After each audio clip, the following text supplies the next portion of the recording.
Chers amis, bonjour. Nous allons donc continuer les cours sur l'Hitbodedut. Voilà donc la cinquième partie. Et nous allons rentrer un peu plus en profondeur dans ce sujet pour essayer de comprendre ce que Rabbi Nachman veut nous faire passer. Quel est le message très profond qu'il veut nous faire passer grâce à l'Hitbodedut. Et il nous dit כשמעלה את הדיבור לשורשו, היינו לגבורות. Lorsque on élève la parole vers sa source, c'est-à-dire vers les rigueurs. Pourquoi les rigueurs? Parce que nous savons que le monde a été créé par les 10 paroles, bien sûr, et c'est donc les rigueurs d'Hachem qui sont descendues dans ce monde, les rigueurs qui correspondent, bien sûr, à la face de la Torah qui nous enjoint de suivre les commandements, d'être rigoureux avec nous-mêmes. L'homme doit être rigoureux avec lui-même et ne pas tomber dans ce qu'on appelle, Dieu préserve, les avérotes. Ça s'appelle que il passe, la avor c'est passé. Qu'est-ce qu'on passe? On passe la ligne centrale, du din, c'est-à-dire la halacha, tout ce qui est écrit dans la Torah, qui a été transformé en halacha, en loi pour nous, que nous puissions vivre et comprendre ce que Hachem attend de nous, c'est que nous soyons toujours dans la ligne droite de la halacha et que nous ne débordions pas d'un côté. C'est ce qu'on appelle la avor et akav à emsaï, de passer de l'autre côté de la ligne centrale qui est bien sûr la ligne de comportement que tout juif doit avoir, c'est-à-dire de suivre la halacha. Dès l'instant où au vert il passe de l'autre côté, il fait ce qu'on appelle une avéra. Il n'écoute pas la parole de Hachem, qui est rigoureuse et précise, et qui nous demande de suivre précisément, très précisément cette halakha. Et c'est ce qu'on appelle avéra ou over. Il passe par-dessus la ligne centrale. D'un autre côté, il y a le côté inférieur, c'est ce qu'on appelle bifnim mishurat adin, en deçà de la ligne du din, de la rigueur. Comment on peut passer de l'autre côté? C'est tout simplement en faisant du gmilut rasadim. Le gmilut rasadim, étant donné que c'est une chose qui dépend beaucoup de l'homme lui-même, s'il veut aider son prochain, si son cœur le pousse à aider son prochain, à ce moment-là, il sera en deçà de la ligne du din. Et donc, le Maharal explique cela et nous dit que pour celui qui passe en deçà de la ligne du din, en faisant du gmilut rasadim, en faisant de la bienfaisance, ou en aidant son prochain, bien sûr, alors Hachem va être moins pointilleux sur les choses qu'il ne fait pas exactement selon la halakha. C'est ça qu'on appelle les gvurot, donc c'est les paroles d'Hachem qui descendent dans ce monde. Et nous dit Rabbeinu, Kshema'ale et adibur les shorsho, quand un homme élève donc sa parole vers sa source, ayenu les gvurot, donc vers les rigueurs, umatri les daber beno les ben komno, alors à ce moment-là il commence à parler, c'est-à-dire qu'il veut élever sa parole à sa source. Il fait Hidbodedut, il dialogue avec le Créateur, Shalevet Agvurot, avec un embrasement des rigueurs, c'est-à-dire que l'homme doit être embrasé quand il parle à Hachem, Itlavut, Umeorer et Atzmo, les Avodat Hachem, par ce biais-là, il va pouvoir s'éveiller véritablement au service divin, Yitbarar, Az, Nirnas Or, Shoresh El Agvorot, à ce moment-là, la lumière originelle de ses rigueurs rentre en lui, Ayenu, Chamimut Alev, rentre dans son cœur et réchauffe son cœur. C'est ce qu'on appelle le Chamimut Alev. Ki Shoresh Agvorot Embalev. Parce que la source de ces rigueurs est dans le cœur, bien sûr. Kemo Shekatuv, Cham Libi Bikirbi Be'agigi. Comme c'est écrit bien sûr dans les Teilim, puisqu'on l'a déjà expliqué dans les cours précédents, que tout le livre de Teilim, c'est tout simplement la Hidbo des doutes de David Ameller, lui qui a tellement souffert bien sûr, et donc, comme il disait, il passait ses nuits à déverser des larmes dans son lit, et c'est là-bas qu'il faisait l'Hidbo des doutes, et de là est sorti tout le livre des Teilim. Mon cœur était brûlant en moi en prononçant, etc., des mots, ce que je dois dire. Vesham shoresh ameti chez la emet chez la dibour. Et c'est également la source véritable de la vérité de la parole. C'est-à-dire que grâce à cela, on peut finalement arriver à extérioriser de l'intérieur de notre cœur des paroles de vérité. Kemo shekatuv vedover emet belivavo, comme il est écrit encore dans les Teilim, puisque essentiellement l'Hidbo des doutes est totalement lié aux Teilim. Si on les lit, bien sûr, avec Itlavut, ça veut dire avec embrasement. On doit, bien sûr, quand on lit les Teilim, on doit se reconnaître à l'intérieur des Teilim. C'est pour ça que Rabbeinu demande que si on ne comprend pas, il vaut mieux parler dans son langage maternel. Dover emet belivavo, donc qui parle, dit la vérité dans son cœur. Ou matril daber bechamimut shebalev. Dès cet instant-là, on peut commencer, c'est-à-dire que c'est un processus c'est un processus ascendant, l'Hidbo des doutes. Plus on parle au Créateur et plus on a des choses à lui dire, plus on réveille son cœur et plus on réchauffe son cœur en quelque sorte, et on commence alors à dire de la chaleur de son cœur, Dvar Emet Shebalev, les paroles de vérité qui se trouvent dans notre cœur. Ukshemedaber beno le ben kono, dibre emet shebelivo. Ainsi, lorsque l'homme converse avec le Créateur par des paroles de vérité qui viennent directement de son cœur, beitorerut beteshuva, bien sûr, par un réveil au repentir. On va voir pourquoi le repentir. Vous allez me dire, qu'est-ce qu'on va se repentir? De quoi on va se repentir? Bon, chacun a fait ce qu'il a fait, mais se repentir tout le temps, est-ce que c'est vraiment le chemin? Est-ce que ça sert vraiment à quelque chose?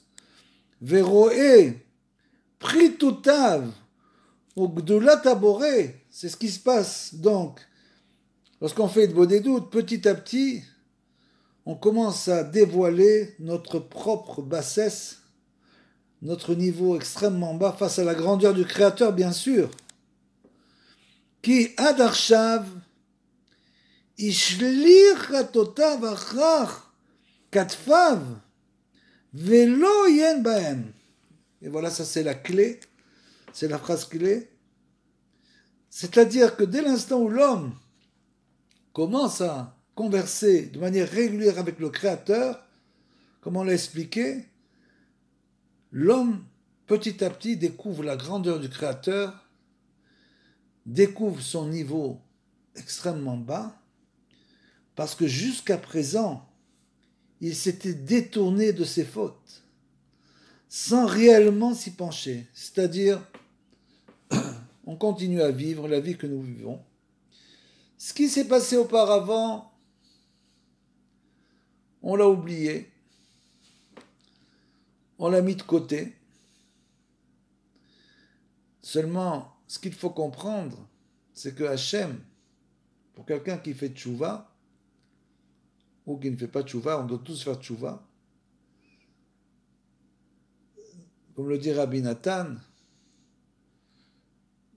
ne fait pas attention aux fautes de l'homme quand il fait teshuva. Parce que si il lui rendait ce qu'il devait lui rendre au niveau de ses fautes, alors bien sûr l'homme se découragerait instantanément et abandonnerait tout. Donc il attend que l'homme ait acquis une certaine forme de connaissance, une expérience de la Torah, et dès que l'homme a atteint ce niveau-là, à ce moment-là, petit à petit, il va faire le compte des fautes, puisqu'on est venu dans ce monde, comme on est venu sans faute, on doit repartir sans faute. Donc il fait le compte des fautes, et à ce moment-là, l'homme commence à avoir des problèmes, et il ne comprend pas la source de ces problèmes. Il dit, je ne comprends pas, moi j'ai fait tchouva, j'étudie, etc., je prie, pourquoi j'ai de tels problèmes? Ces problèmes proviennent justement du fait que jusqu'à maintenant, l'homme pensait qu'il avait fait tchouva et avait fait kapara de la faute instantanément.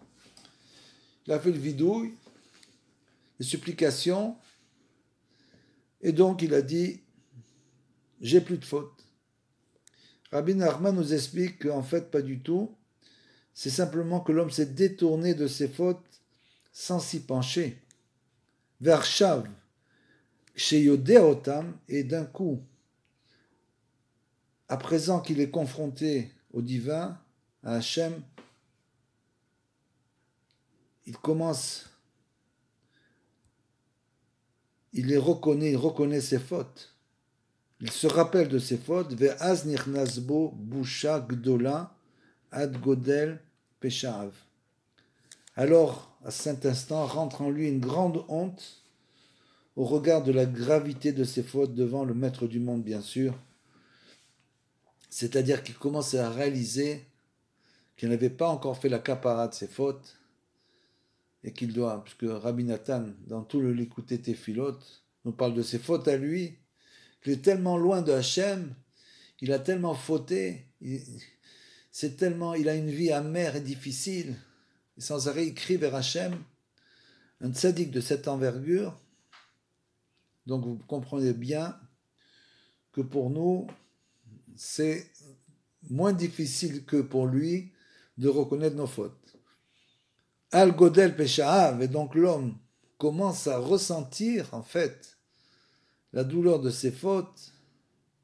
Keneged Rov Veshalit Ikara Veshorsha Dekol Almin.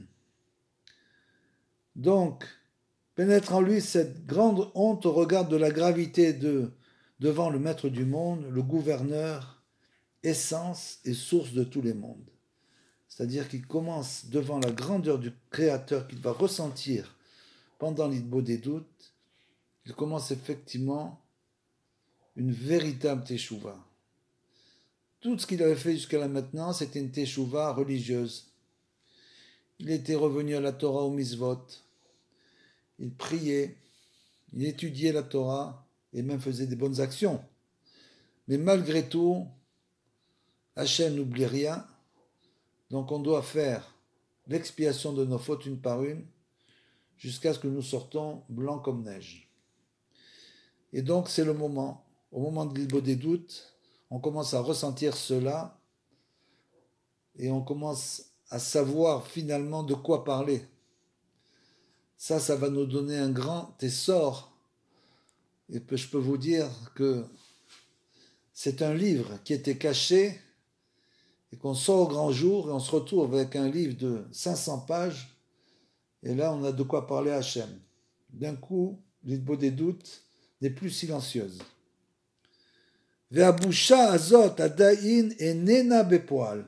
Alors bien sûr au début, cette honte n'est pas encore manifeste. Ayenu shabusha ou bepnimiyut. Elle reste encore donc à l'intériorité de la personne. Ve'en megale al panav, et pour l'instant, il n'a pas la honte sur le visage. Kemo shekatuv, dans les Teilim, toujours les Teilim. David Ameller, un tzaddik de cette envergure, qui a donc atteint tous ces niveaux, bien sûr, nous dit, qu'est-ce qu'il nous dit? Kista kelima panai. La honte couvre mon visage. Comme ça disait David Ameller.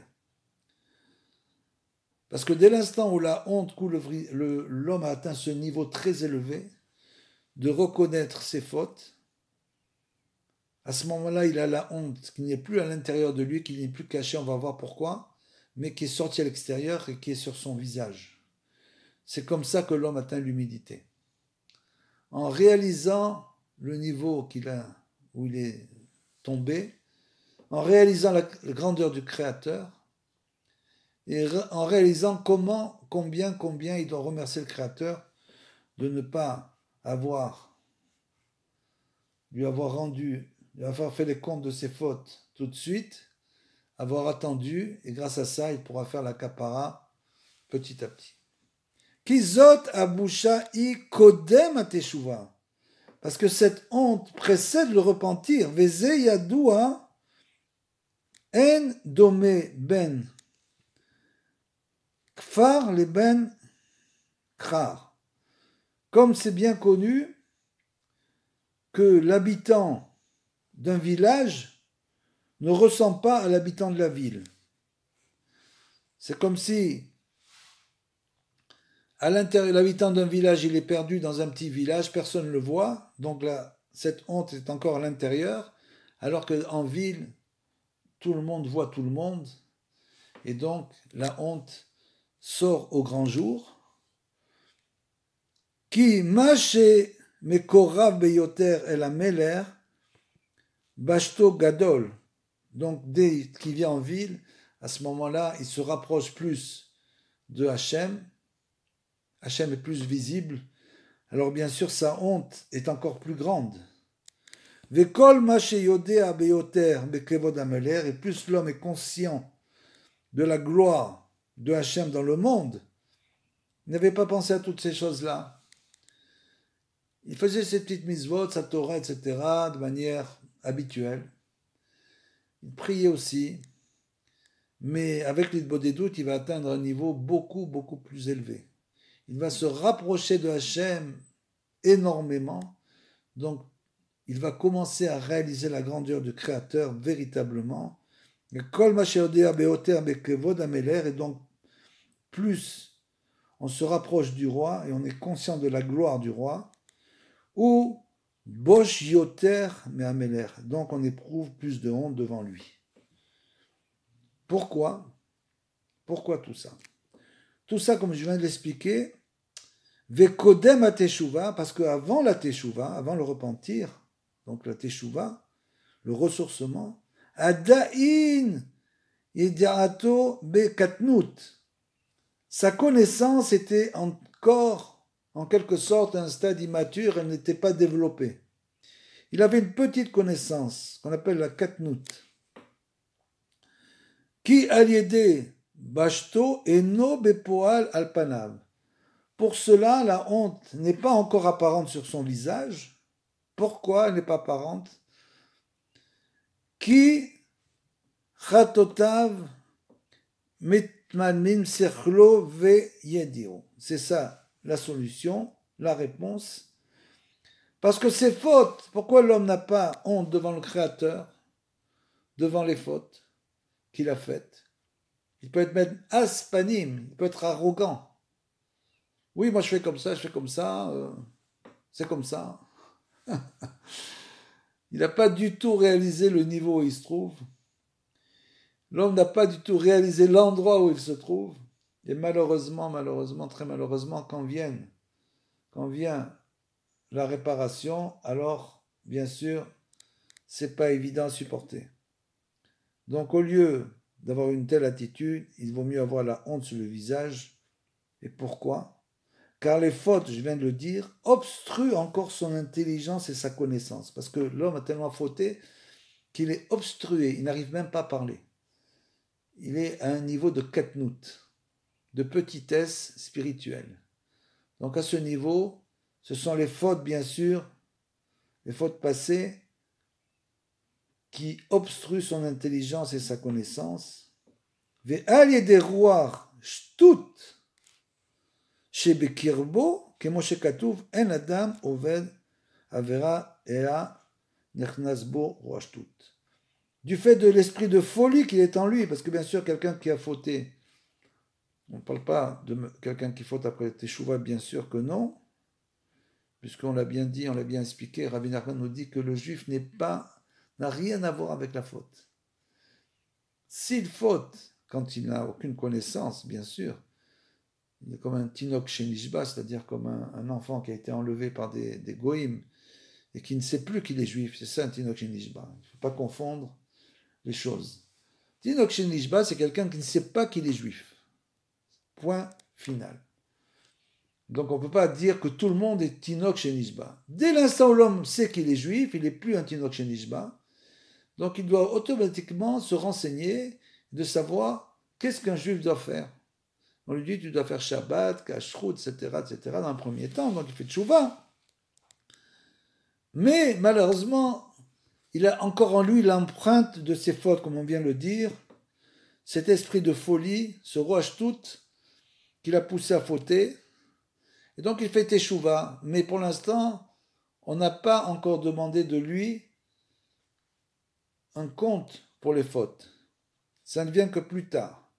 Quand il a commencé à acquérir un peu de connaissances, et malgré qu'il soit dans cet état de katnout, de petitesse spirituelle, malgré tout, il peut continuer à avancer, bien que l'esprit de folie est encore en lui. Il n'a pas encore extrait de lui-même, donc tout ça c'est à cause de cet esprit de folie, comme il est écrit qu'une personne ne faute qu'à partir du moment où un vent de folie s'empare d'elle, comme je viens de le dire. Donc ça c'est très important. De comprendre le niveau dans lequel on se trouve. Aval acharkar, ksheose teshuva, et après quand il fait une véritable teshuva, pas uniquement une teshuva religieuse, quand il fait une teshuva morale, quand l'homme devient un être moral, qu'il arrête de tricher, de tromper, de voler, de mentir, quand il fait une véritable teshuva morale, c'est de ça qu'on parle. Et c'est pas en étudiant les livres de morale qu'on fait une teshuva morale, comme nous explique Rabbeinu. Pourquoi? Les livres de morale nous aident bien sûr. Quand on lit tous les livres qui ont été écrits là-dessus, les dizaines de livres, Mesilat Yesharim, sur la réparation des traits de caractère, Ochot Sadikim, Shmone Prakim du Rambam, tous ces livres-là, bien sûr, nous aident à comprendre avec notre esprit, commencer à réparer le cerveau. Le cerveau était extrêmement endommagé par le roi Arshtout. C'est pour cela qu'il ne faut surtout pas ni écouter ni son cerveau ni son cœur. Il faut uniquement écouter les paroles de Torah et essayer de les appliquer. Et rien d'autre. Donc dès l'instant où le cerveau est extrêmement abîmé, le livre de morale a le pouvoir effectivement de commencer la réparation du cerveau. Mais tout ça, ce n'est pas encore rentré en action. C'est-à-dire qu'une personne peut étudier toute la Torah et le livre de morale et avoir un comportement immoral. Pourquoi? Parce qu'il n'a pas encore fait passer sa connaissance du cerveau au cœur. Puisque c'est son cœur qui le pousse à toutes ces passions du monde. Comment fait-il pour le faire? C'est uniquement l'idbo des doutes. On dira Beno, c'est pour ça qu'on l'a dit précédemment, un juif ne peut être véritablement cachère qu'avec l'idbo des doutes, parce qu'il fait passer du cerveau au cœur toute la connaissance qu'il a étudiée.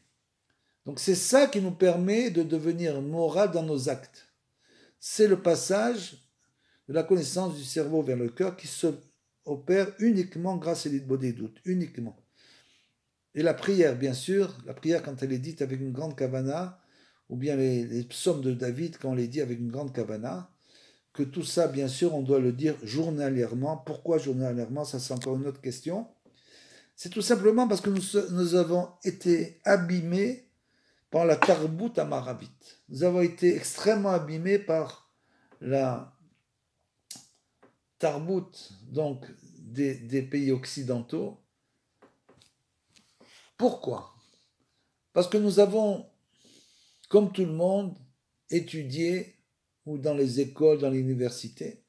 Et donc on a l'impression que nous sommes avec la Torah comme devant un métier, donc on apprend ce qu'on doit apprendre quelques années, et une fois qu'on a appris, on dit ça y est, j'ai appris ce que je voulais, et maintenant je vais travailler, je vais faire les mitzvot, etc. Comme quelqu'un qui va apprendre un métier, il apprend quelques années, après il a le diplôme, et il professe. La Torah, c'est pas du tout la même chose, ça n'a rien à voir. La Torah, c'est une Torah de vie. C'est-à-dire que la Torah, c'est tous les jours qu'on doit recommencer un nouveau métier. On doit apprendre tous les jours un nouveau métier. Comment est-ce qu'on va passer notre nouvelle journée? Donc tous les jours, il faut renouveler notre Torah. Sans ça, on reste comme celui qui a pris un métier il y a 30 ans et qui le pratique toujours. La Torah, ça n'a rien à voir. C'est au jour le jour qu'on doit changer de métier. Un jour, tu es médecin, un jour, tu es forgeron, un jour, tu es électricien, un jour, etc. C'est ça la Torah. La Torah, il faut changer de métier tous les jours, il faut se renouveler tous les jours. Donc si on ne comprend pas ça, que chaque jour, on doit se renouveler, essentiellement par l'idbo des doutes, puisque le dialogue avec le Créateur, c'est un dialogue qui change en permanence. Donc ce n'est que par cette méthode-là qu'on pourra arriver à être sur le diapason de la journée. Sinon, bien sûr, ça sera difficile. Alors il y a des gens qui étudient la Torah, bien sûr, toute la journée en disant, voilà, j'ai étudié une chose nouvelle, donc j'ai en quelque sorte renouvelé la journée. Mais ce n'est pas suffisant parce que l'étude de la Torah, encore une fois de plus, c'est au niveau de l'esprit. L'étude de la Torah rentre de l'esprit de l'homme, rentre dans son cerveau. Elle ne rentre pas dans son cœur. Pour la faire entrer dans le cœur, il faut une fois de plus faire idbo des doutes, Torah Tfila, c'est-à-dire de demander à Hachem de nous aider à comprendre ce que nous avons appris.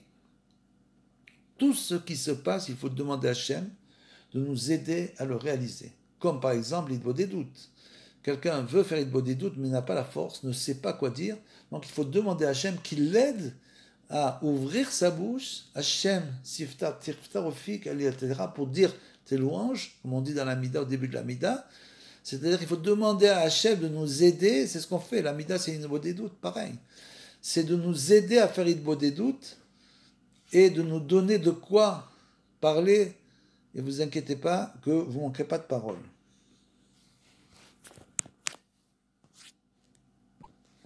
Et nous dira Rabbeinu ensuite, Aval acharka sheoset teshuva. C'est-à-dire que quand l'homme fait véritablement teshuva, comme on l'a dit, il a déjà fait une teshuva religieuse. Il est déjà revenu vers Hachem. Mais il est encore, sa teshuva est encore immature. Il est encore au stade de katnout. C'est-à-dire que pour l'instant, il fait ce qu'il doit faire. Il a réalisé qu'il était juif. Ça n'a jamais été un tinok shenishba. Il avait perdu le fil. Maintenant, il est revenu. Et donc, achakar, que chez Ose teshuva, si l'homme fait véritablement teshuva, ou messir mimeno atipshut. Et à ce moment-là, donc, quand il s'est repenti, la teshuva, ça a deux connotations. La première, ça a deux connotations. Parce que j'ai entendu même des grands rabbinim qui disaient que la teshuva, c'est uniquement le ressourcement. Pour ne pas que l'homme se culpabilise. Mais malgré tout, l'homme doit réparer. Il n'y a pas une question de culpabilité. C'est une question de réparation. Le tikkun, c'est le mot, la traduction, c'est la réparation. Moi, je dirais plutôt la restauration. C'est-à-dire que l'homme a été en quelque sorte abîmé par tout ce qui s'est passé. Il a abîmé son nefesh et donc même son corps. Il doit restaurer tout cela comme la restauration de meubles anciens. Tu prends un vieux meuble qui était tout abîmé et tu le restaures et il devient flambant neuf. Donc cette restauration, ce qu'on appelle la tchouva, la réparation, le tikkun, Aragar chez Ose Teshuva, ça veut dire le repentir, c'est pas uniquement un ressourcement. La tchouva, c'est un ressourcement, ça veut dire que c'est le sens de ressourcement, c'est-à-dire que l'homme doit sans arrêt se ressourcer, comme on vient de le dire. Tous les jours, il doit se ressourcer, se rebrancher sur la source. Donc chaque jour, il doit faire Idbo des doutes. Bien sûr, il doit aussi dire des Teilim, des Tfilot, études de la Torah, des Masim Tovim. Tout ça, ça permet de se ressourcer en permanence. C'est un renouvellement. Chaque jour, il se renouvelle et se ressource. C'est ça la tchouva. Donc, ça, c'est une partie. Mais la deuxième partie, c'est bien sûr qu'il doit se repentir de ses fautes. Parce qu'autrement, s'il ne se repentit pas véritablement de ses fautes, alors bien sûr qu'il va retomber dedans. C'est une chose claire. Donc, il doit avoir la honte sur le visage, se repentir de ses fautes. Et donc, aval acharka, shosé tchouva, donc si l'homme fait véritablement tchouva, comme on l'a dit, une tchouva morale, pas uniquement religieuse, ou messir mimeno à tipshut, et il se débarrasse de sa stupidité, parce que l'homme avant la tchouva est un homme stupide, un homme qui ne s'accroche que choses matérielles de ce monde, qui ne prend le monde que pour son plaisir.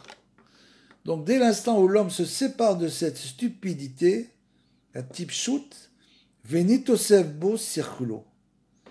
Et donc que l'on renforce son intelligence, c'est-à-dire que dès l'instant où l'homme renforce sa connaissance.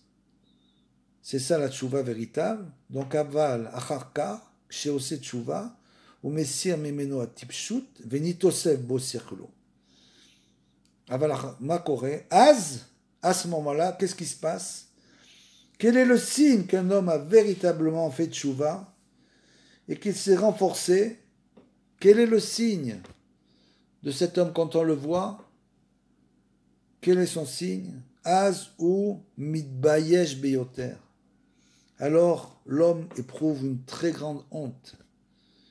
Bien sûr, il a la honte sur le visage. La honte de ce qu'il a fait auparavant. Maintenant, il a fait tchouva, c'est un homme droit. Il est rentré dans la tchouva, dans tous les niveaux de la tchouva. Et à ce moment-là, il réalise tout ce qui s'est passé. Il a la honte sur le visage. Ve'nitosev bo sirkulo. Ve'azu mitbayesh beyoter. Et donc, il a véritablement honte. Ve'nit gali abusha alpanav. À ce moment-là, on peut voir sur le visage de cette personne la honte et finalement l'humilité. L'humilité de comprendre la bonté du Créateur qui, malgré tout, l'a sauvé de tous les travers dans lesquels il est tombé, et que finalement il est toujours là, il peut encore vivre, remercier le Créateur, étudier, prier et faire Idbo des doutes. C'est la fin de la 5e partie.